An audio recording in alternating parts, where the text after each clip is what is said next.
Ako di ay si John Mangkaw. Welcome sa iFarm. Niaka mo karon din sa atong farm. Ang iFarm usa ka integrated farm, rice base. Naa dinhi makita sa atong palibot ang mga components sa atong farm, especially ang tilapia, coconut, mga fruits and vegetables, poultry, o uban pa. Ang atong iFarm nagsugod gini sa ETI in 2014, no? Dayon after that na-recognize ang iFarm as regional Gawad Saka as best in rice technology. So kaduha na siya, no, from 2015 to 2016. So after that, from recognition of ATI's effort para makahatag og mga ayuda sa mga farm or learning site, nakuha ta or nahimo ta nga training providers sa TISDA since 2018, no? So gikan atong 2018 aduna tay mga training nahitabo dinhi sa ETI. Ang uban dayon pagsugod sa RCEF program sa DE, naatay mga 6 batches na nga nakandak diri sa iFarm sa TISDA through RCEF program, no? Niining bag-o lang adunay 5 ka batches nga nag-graduate sa Farmers Field School on inbred rice seed and seed certification and mechanization, no? Sa karong tuiga 5 ka batches, dayon last year na ay usa ka batch. So ingon ana ang atong mga nahimo or na-achieve nga mga training gikan sa TISDA.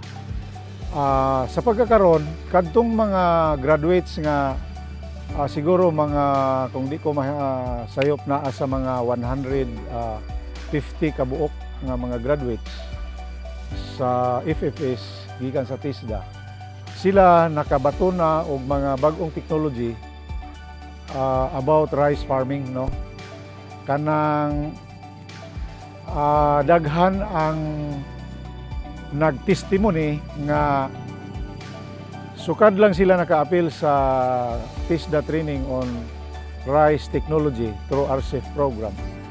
Naanay daghang kausaban sa ilahang pamasak sa rice tungod kay ilang nahibaw-andaan ang timing sa fertilizer application og sa right selection of seeds. So sa una daw magpataka ra sila og apply og abono nga wala sa timing, no? Wala sa timing. Magpataka lang sila og kanang gamit og seeds bisan og kadaghan nga gibalik-balik.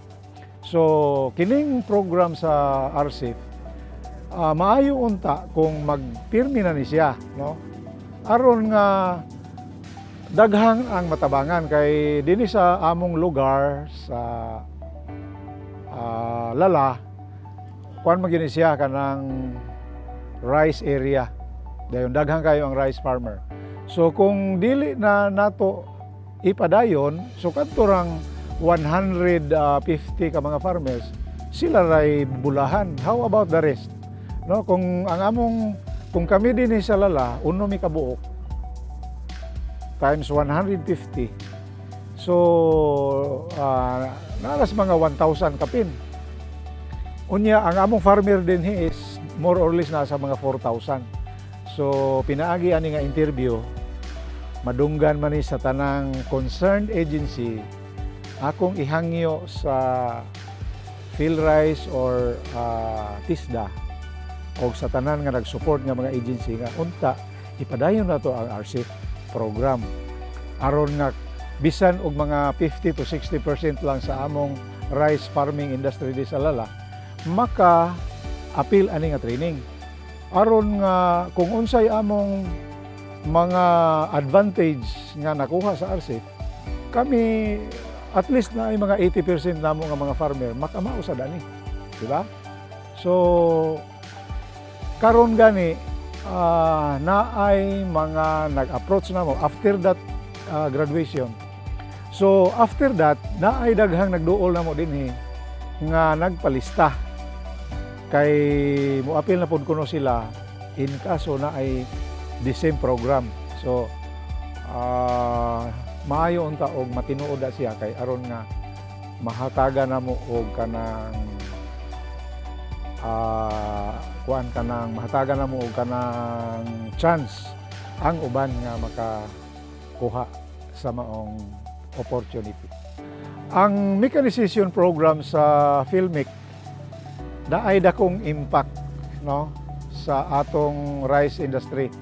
Gumikan kay nagkaanam kawala ang farm laborer nag-anam kagamay. So karon nahulipan siya sa farm mechanization. Naay maayo nga impact ang farm mechanization. Ang mga farm equipment nga nagpakita og maayo nga performance sa rice kining traktor og ang rice harvester. Kana siya nga duha nga mga farm machineries nindot kayo or guwapo kayo ang performance niya pag-abot sa rice farming. Tungod kay kung mag-harvest ka, ang usa ka hektarya harbison sugdan og alas 9, alas 11 nahipos na. So makalikay na ka sa weather condition, no? As training provider sa TISDA, dayon karon kay nahuman naman tong 5 batches. Dayon nahibaw-an man to sa among lugar dinhi mga neighboring municipalities nga rice area. Daghan ang nagduol namo nga naa pa by next batch. So sa karon na ako'y listing diha nga almost 100 na kabuok nga nagsignify og interest nga moapil. Kana sila waiting na sila kung naay next training, no?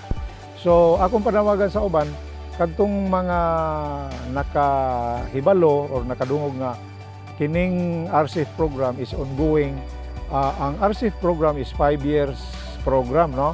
From 2019 to 2024, no? 5 years, no? So akong ipanawagan sa mga interested nga mga farmers, aside from nagpalista na nila almost 100, kadtong nakadungog nga naapay lain, pwede magduol sa iFarm, magpalista lang sila kay amo sila dawaton.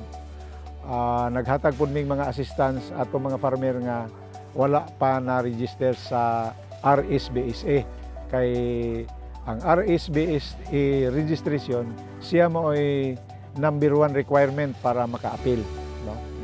Gikandak sa ITI ang last kadtong TOT, no? Training of trainers dito sa sa Biranda. O dito mi na sa PhilRice mi kanang actual. So kadto nga mga training ako nagpasalamat og dako tungod kay additional knowledge about rice technology dayon na-share nako sa mga tao. Na-share nako sa mga kauban ako mga farmers. Dili lang kay kana nga technology ako pagyong gipakapinan aron nga pagkahuman sa among training naa na sila'y other technologies nga ila i-practice.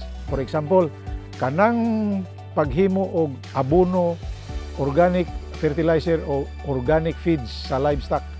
Kana siya nga mga technology gihimo na lang akong pakapin or additional technology sa akong mga participants sa RCEF program. Kadtong mga farmer nga participants diri, sila na among gi-encourage nga kinahanglan mukuha pud mo ani aron magparehas ta.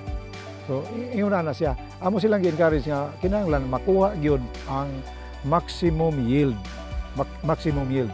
Kung ang usa ka variety, for example, 402 na siya potential yield nga 10 tons, kinahanglan nimo gina siya targeton. So naay mga protocol sa technology, sa land preparation palangdaan, kanang key check, no? Palay check, kanang palay check. Ang palay check, maunay akong gihatagag pirmi o strong emphasis sa akong mga participants nga.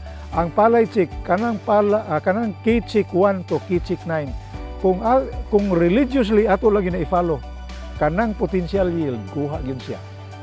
Kanang palay check. Unya kay ang among gitudlo diri, kombinasyon sa palay check ug ang SRI ay pertig yung ninduta kayo na siya nga technology, wa nay makalupig ana nga technology. So dito na siya daogon sa farmer nga mag-practice dito sa iyang farm.